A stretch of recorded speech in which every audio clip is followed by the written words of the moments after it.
Central government GST స్లాబ్స్ని change చేసిందనమాట. మొన్న 3-4 తేదీల్లో జరిగిన జీఎస్టీ కౌన్సిల్లో ఈ చేంజెస్ అనేవి అప్రూవ్ అయ్యాయి అనమాట. ఏంటి చేంజెస్ అంటే ఇంతవరకు మనకి 4 స్లాబ్లు ఉన్నాయి. 5%, 12%, 18, 28% ఉన్నాయి. ఇప్పుడు సెప్టెంబర్ 22 నుంచి అంటే నవరాత్రులు ఫస్ట్ డే నుంచి ఒక 2 స్లాబ్స్ని తీసేశారు. 5%, 18% ఇంకుంటాయి అనమాట. 12%, 28% అనేది తీసేశారు. తీసేసి కొత్తగా 40% స్లాబ్ అనేది పెట్టారు. ఈ 40% స్లాబ్ ఎవరికంటే సిన్ అండ్ లగ్జరీ వస్తువులు అనమాట.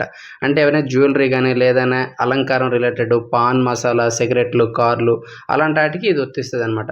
అలానే 0% ట్యాక్స్ కూడా ఇంట్రడ్యూస్ చేశారు. అదేంటంటే బేసిక్ వస్తువులు అనమాట. అంటే ఇప్పుడు రోటీ, పన్నీరు, చక్కెర లేకపోతే ఔషధాలు, ఇన్సూరెన్సు, ఏదైనా విద్య రిలేటెడ్ ఇలాంటి వాటికి అనమాట 0% ట్యాక్స్ పడుతుంది అనమాట. ఇవన్నీ సెప్టెంబర్ 22 నుంచి స్టార్ట్ అవుతున్నాయి. ఇది మెయిన్గా చేయడానికి కారణం ఏంటంటే వినియోగాన్ని పెంచడానికి, అలానే ట్యాక్స్ స్ట్రక్చర్ని కొంచెం సింప్లిఫై చేశారు. ఇంకోటి ఏంటంటే అధిక పన్ను తీసుకోకుండా కొంచెం ప్రజలను దృష్టిలో పెట్టుకొని ఈ చేంజెస్ అనేవి చేశారనమాట. ఈ కొత్త స్లాబ్స్ వల్ల ఏంటంటే మెయిన్ మిడిల్ క్లాసు, కామన్ మ్యాన్లు లబ్ధి పొందుతారనమాట.